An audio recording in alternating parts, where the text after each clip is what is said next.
ब्रजभूषण गैरोला जी हमारे साथ इस वक्त मौजूद हैं। डोईवाला से बीजेपी के टिकट पर जीत दर्ज उन्होंने की है और लगातार पूरे प्रदेश में उनको लेकर चर्चा की जा रही है। आपको बहुत बहुत बधाई, आप जीत दर्ज करने में कामयाब रहे। जी हाँ, मैं आप बहुत बहुत धन्यवाद आपका।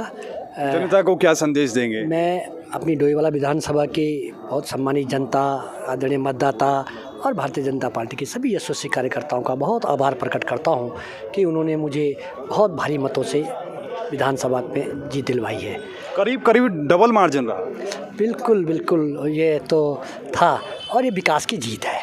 5 साल यहाँ पर आदरणीय त्रिवेंद्र सिंह रावत जी के नेतृत्व में इस विधानसभा में बहुत ऐतिहासिक काम हुए हैं, तो जनता ने उस काम पर मोहर लगाई है। केंद्र में हमारी आदरणीय प्रधानमंत्री नरेंद्र मोदी जी के नेतृत्व में सरकार है और प्रदेश में हमारी सरकार है।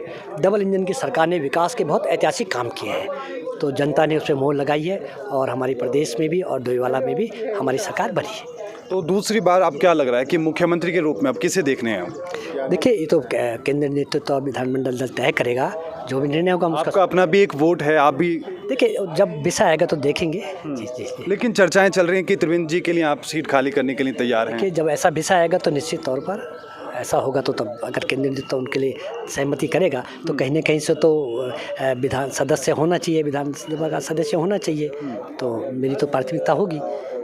और ये प्रचंड जो बहुमत हासिल हुई, पूरे तमाम जो पुराने मिथक थे सबको तोड़ दिया। जी जी, निश्चित। ये तो हम पहले से तय था कि हमारी सरकार ने बहुत डेवलपमेंट के काम किए हैं। केंद्र में हमारी सरकार, राज्य में हमारी सरकार, और सरकार के द्वारा बहुत अच्छा काम किया। ये विकास की जीत है। मैंने पहले भी कहा कि विकास की जीत है।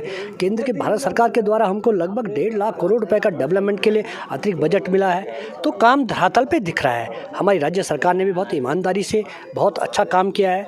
जहाँ पर 2017 के विधानसभा चुनाव में हम जनता के बीच में गए थे और हमने उस समय विजन डॉक्यूमेंट्स को लेकर जनता के बीच में गए थे कि हम गुड गवर्नेंस देंगे, सुशासन देंगे, और जो संकल्प पत्र लेकर के हम लोग गए थे, हमने उस काम को पूरा किया। जनता से जो हमने कहा था उसको हमने पूरा किया और जनता ने हमको 22 में जीत दिलवाई है, तो ये हमारी विकास की जीत है। लेकिन मुख्यमंत्री रहते हुए पुष्कर सिंह धामी हार गए, तो ये बड़ी एक झटका लगा। हाँ, दुख तो होता ही है कि आपने अपना मुख्यमंत्री जी क्या हो, कोई भी अगर अपना प्रत्याशी, कोई कार्यकर्ता जब जिसको टिकट मिलता है, प्रत्याशी होता है, अगर वो चुनाव में असफल रह जाता है तो दुख तो होता ही है। लेकिन ये तो लगा है लोकतंत्र में, जनता का लोकतंत्र में हार जीत लगी रहती है और निश्चित तौर पर फिर उठेंगे ना। यकीनन। दो प्राथमिकता क्या रहेंगी आपकी? मेरी, देखिए, मैं पूरी विधानसभा का मैं बहुत भौगोलिक से भली भांति परिचित हूँ और विकास के काम तो यहाँ पे 5 साल में बहुत ऐतिहासिक काम हुए हैं। मैंने पूरी विधानसभा का रोड मैप तैयार किया है और मैं पूरी विधानसभा में जो प्रायोरिटी के आधार पर कहाँ पर क्या काम होना है वो मेरी पूरा कंसेप्ट क्लियर है, मैं वहाँ पे काम करूँगा। बहुत बहुत शुक्रिया। तो सीधे तौर पर तमाम जो स्थिति डोईवाला के विधायक को लेकर चल रही थी कि आखिरकार अब मुख्यमंत्री के लिए सीट खाली कर सकते हैं, सीधे तौर पर उन्होंने कहा कि केंद्रीय नेतृत्व कहता है तो वो तैयार है। वीडियो जर्नलिस्ट रोहन के साथ मोहित चौधरी, R9 न्यूज़, देहरादून।